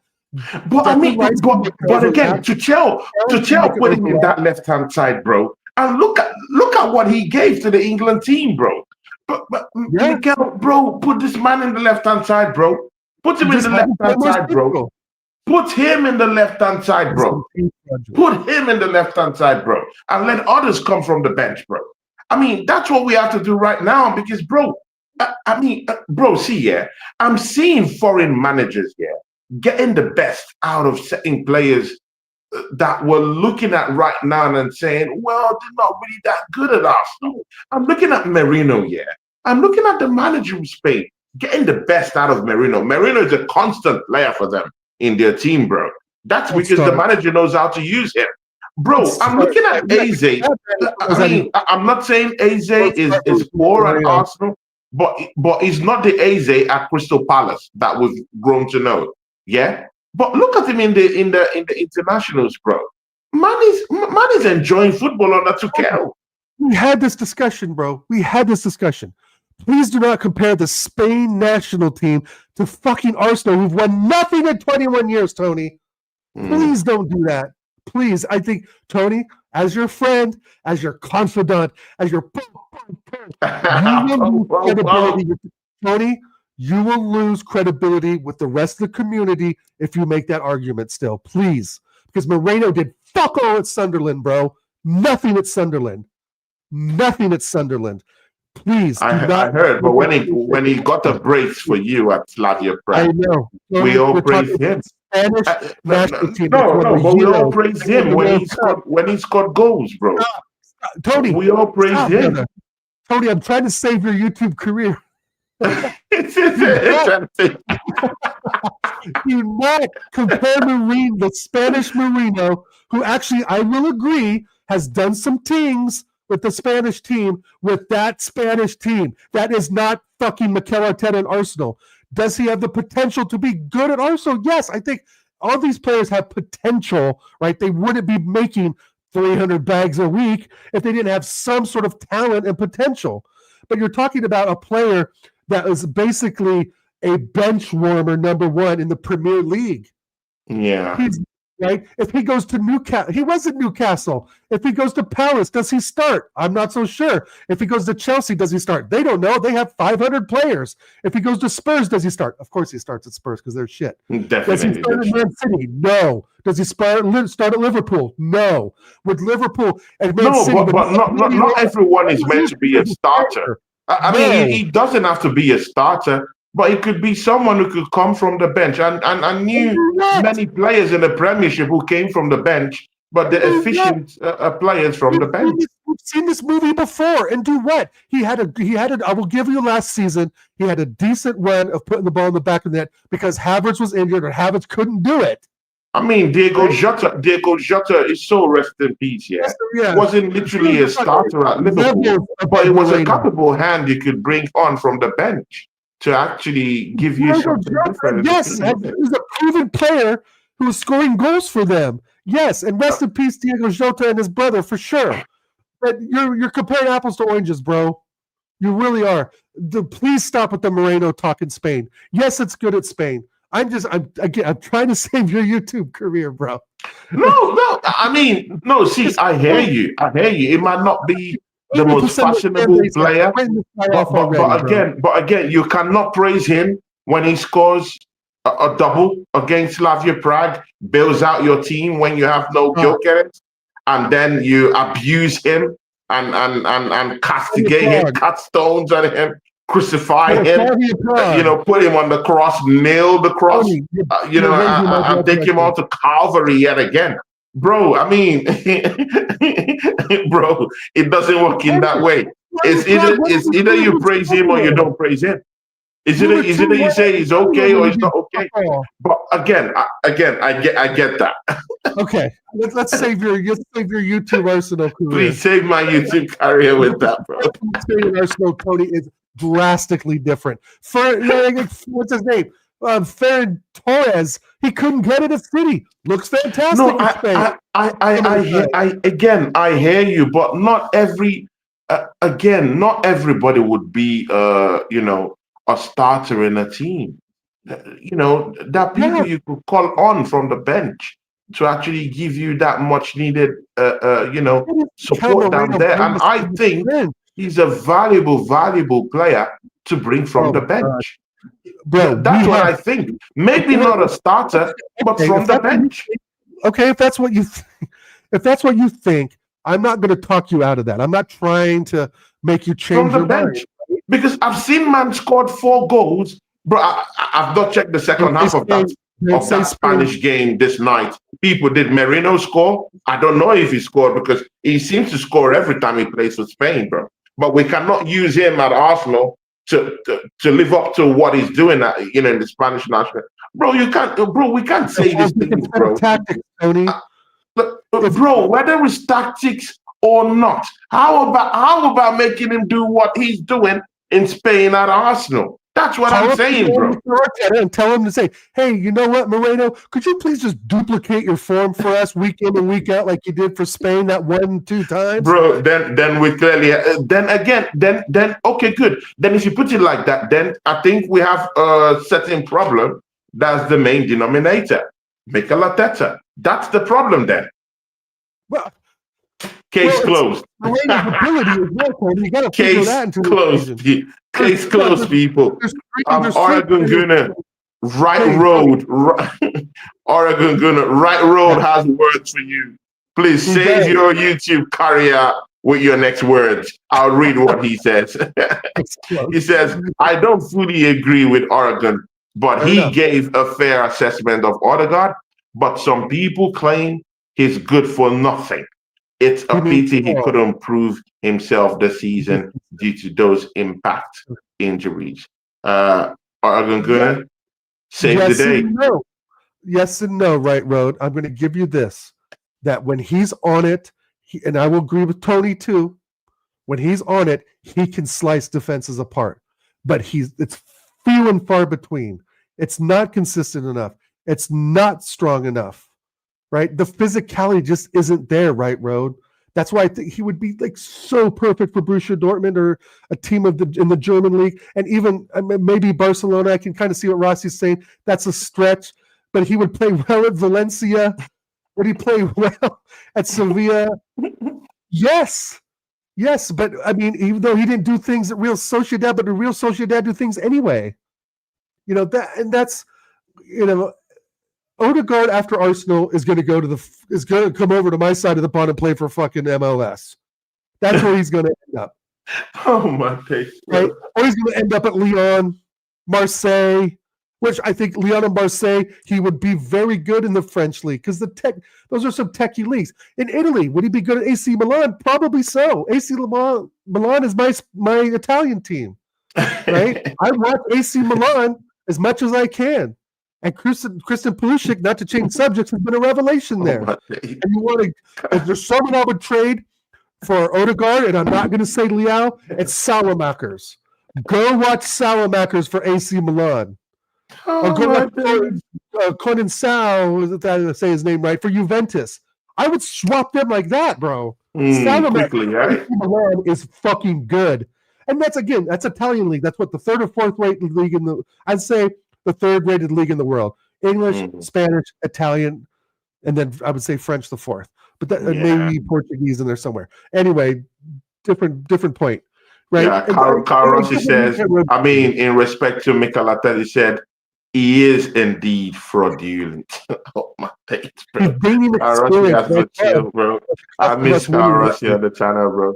He says, case closed. Yeah, I closed the case because Oregon Gunner wants to roast me on the channel, bro. I mean, case closed, bro. Your YouTube career. He wants to roast me, bro. Carlos says, Tony, it enter crucifixion, not wanting a third choice central midfielder playing as Arsenal striker. I mean, I hear you. No, but again, no, we're missing the point now. We're missing the point now. He's not a striker. He's there to help us out. No, Tony, he's not helping him. He's not a volunteer. He's making $200,000 a week. He's not a volunteer, bro. He's a central mid. Bro, the case has been reopened, people. The case has been reopened, bro. In the Spanish national team, he plays as a central midfielder. Before this show, he's a cam. He's a central midfielder, but he explores because the Spanish national team midfielder. He's just a are always dealing in possession of the ball, so it helps him. Yeah, it influences him to actually pop up in incendiary positions in attacking aspect of the Spanish national team's attack. So he has that freedom to actually roam about, You're doing it because of again. his quality in the Spanish national team. Doing it again. He does because there may be something with the Spanish national team, Tony, that has him playing more advanced. Does he have a good foot? Yes, he can shoot the ball. I'll give him that. But is the Premier League his thing? Can he keep up? The jury's, I mean, it's what, his second season with us? I mean, the jury's a little bit out, I guess you could say, for Moreno, but Carl Rossi hits the nail on the head. He's a third choice CM who you say is helping out as striker. Tony, I don't want to guarantee anything, but I can almost guarantee that we have some Hale End kids that are 18, 19 years old that are better strikers than Moreno. And why aren't they playing? I mean, I hear you, bro. I hear you, and I agree. I don't want a midfielder to be my striker, but when all of them have been eaten up by injuries, and he steps up to help. I mean, let's don't demonize him for being a striker now that doesn't score goals. I mean, there's a difference to when you bring in a midfielder to come help you out as a striker, because all your other attackers are all out injured. There's a clear difference with that. So demonizing him for not scoring goals as a striker because all your other attacking options are out injured, I mean, it doesn't make sense to me. Anus was on the bench. Anus was on the bench. He could have moved Trossard from left to center and put Eze on the left and Waneri on the right. But we all know Trossard stinks up the place as a central attacker. I mean, we all know he stinks up the place as a central attacker. We've tried it, and that project has failed. I mean, let's be frank. That project of using Trossard as a number 9, it's failed. We've tried it before. But what if it failed every 5th minute at Sunderland? Because we were under the cosh for 25 minutes, Tony. All I'm saying, what I'm saying in that aspect is that Mikel could have mixed it up a bit. Okay, I agree to that. Put Saka in the middle, for fuck's sake. But bringing we went over this. Bringing on one central back when you're up 2-1 and that we're under the cosh was complete tactical fucking suicide. It really was. It put so much pressure on Gabriel. It put pressure on Saliba. It put pressure on Raya, etc. That didn't need to be there. If we would have just got the ball on the floor, controlled the game a little closer, kept a little bit more of a press and try and keep them back from just constantly attacking our defending third, we would have won that game. I truly believe that. If Raya would have caught the ball, we would have won the game. But we already talked about that. But and Carl says, we're not really demonizing Moreno, so to speak. Again, he can only do what he's told, right? If the boss says, hey, I need you to play striker, what are you going to say? Like, no. But the difference between, and you know this, Tony, the difference between a striker and center mid, you don't have to work as hard. Yeah, you're trying to receive the ball, not give the ball, and get around the other midfielders and the defense, right? Exactly. So there's a complexity in the position. But it's not that I'm mad at Moreno for playing striker. It's not like he says, "Oh, I'm going to go play striker," and pushes Arteta out of the way and jumps out on the pitch. Right? It's not like that. He's being tasked. I like that characterization. You have a young kid with legs at 18 years old, meaning a noose on the bench. That's where I get the up. It's like, do I expect a noose to go score a brace in the 70th, 80th minute? No. But I expect him to inject pace, to put them on their back foot in the 80th minute. When they're tired, they're not making defensive subs. He made 3 attacking subs in the 65th minute. That should have turned Arteta's head a bit and turned the key, turn on the brain to say, oh, they're really freaking going for this. I'm going to bring on one center back. No. And we saw what happened. And this is where I think that this is where we will drop the league trophy because of the similarity in tactics that he's using already in the 11th week that we've seen for the last 5.5 years. I hear you, but again, I think we're winning the league. I think this year is our year. I think it's our year. I mean, I hear you when you say, we might drop it. I hear that.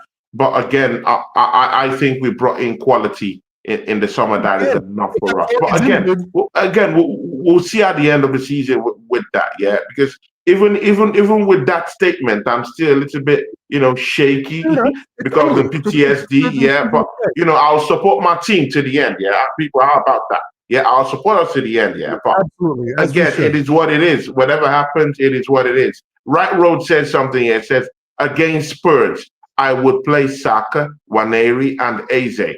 I know the manager may not do it, but it's worth a shot. I know it will be harsh leaving Trossard out, though. Do you agree with Right Road? Yes. I mean, if Saka's on the right, Gyokeres should be back. I have no problem with Eze, Gyokeres, and Saka. No problem. I have no problem with Waneri slotting into the right-hand side of midfield either. I really don't. The problem with that, the problem with that is, does the manager trust Waneri to start a game of football in this league? The manager may not do it, right? So he's already saying that the manager's not going to go out on he already knows. So it's dead on arrival, actually, right? I mean, we can as well say that it's dead on arrival, yeah. As he said it, he already knew that Arteta might not do it, innit? So that idea, that perspective is dead on arrival. I'm saying of those three players in particular, we will not see Waneri start against Spurs. Eze's going to start. It's going to be this. If the injuries are back, if Gyokeres is back, it will be the same 11, right? Except for we'll probably see. I bet we'll see Hikape on the left, right? Because Calafiori is injured. And we'll see Mascara slot in for Gabriel. It's going to be Saliba and Timber. It's going to be Rice, Zubimendi, and Eze. And it's going to be Trossard, Gyokeres, and Saka. Those are the guys who's fit, right? I don't think Odegaard gets rushed back in. I don't think Martinelli starts over Trossard right now. Martinelli's going to kill him. I think he starts, bro. I think Odegaard starts, bro. I'm sorry, bro. I think he starts. I think, bro. Do you know what Odegaard is to Mikel Arteta? I mean, there's this Lord of the Rings. I mean, did you ever watch this Lord of the Rings? Yeah.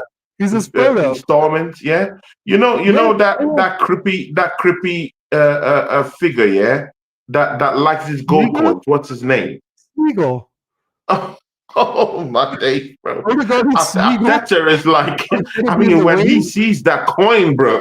I mean, you see how fixated, you see how zombie-ish that creature. I mean, I'm sorry if I'm calling it a creature, yeah, because I think it's a creature, yeah. So when that creature, yeah, really looks at those gold coins and actually, just it's fixated on it and wants to lick the coins and all that nasty stuff, yeah. I mean, that's what Martin Odegaard is to this manager, yeah. I mean, people. I mean, he can't stop licking his lips when he has any iota of understanding here that Odegaard is half fit. He plays in. And seriously, I think Odegaard gazumps Eze out of the team, to be very sincere with you, in that sports game. Bro, Mikel Arteta will do Mikel Arteta things, bro. I'm not talking out of my own proposition. I'm saying it because I know. Bro, why are you acting as if you don't know what Arteta would do? You know if Odegaard comes in, bro. I don't know what he takes over, bro. He walks straight into the team. He's the captain. I mean, that's bro. See what Carl said. Oh my days, bro. These are brutal, bro. Bro, these are brutal slaggings, bro. Says Odegaard oils his wig. Oh my days, bro. These are epic takedowns, bro. And Carl says 100%. He agrees with you. Carl says, I think Arteta will rush his favorite as per usual. Yeah, that's what I'm talking about.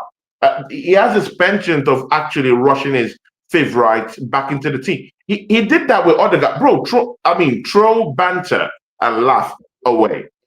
He's done that with Odegaard this season. Odegaard wasn't fit enough. He threw him into action, bro. We've seen it happen lots of times. Right Road, we'll soon end the show, people. We're just rounding up. Right Road says, Oregon, I have PTSD as well. But because people, Right Road, I mean, the reason why I like Right Road, I mean, is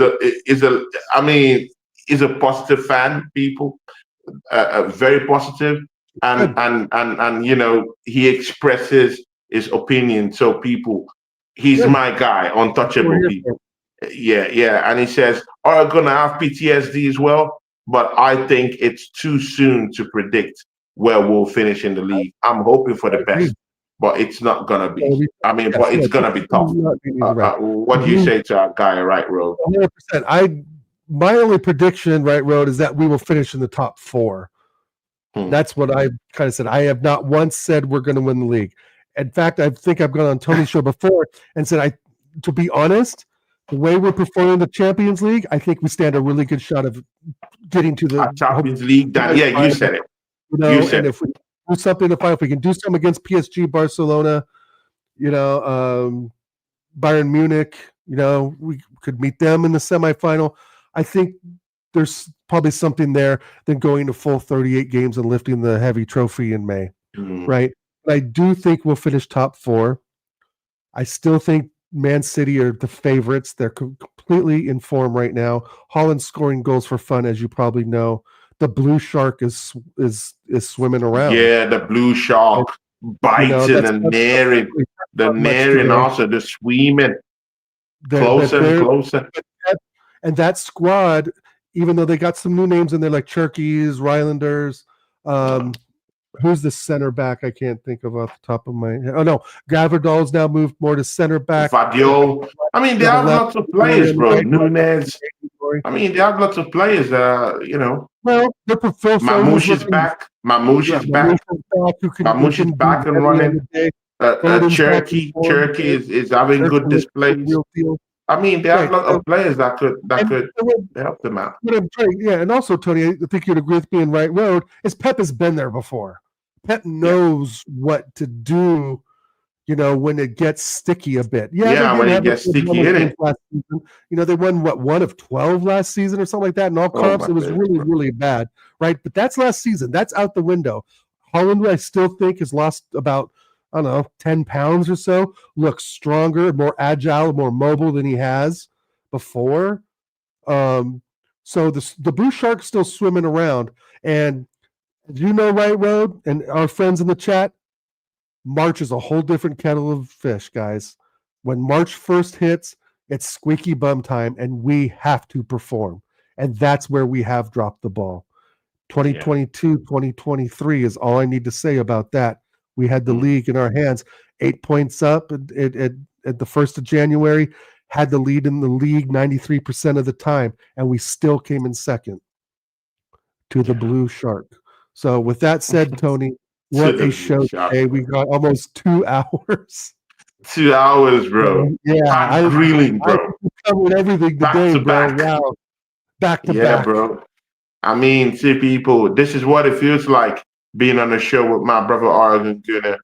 Seamless reasoning, seamless understanding. It's my brother. I mean, tackle the issue as it comes in, and we've had a great show today.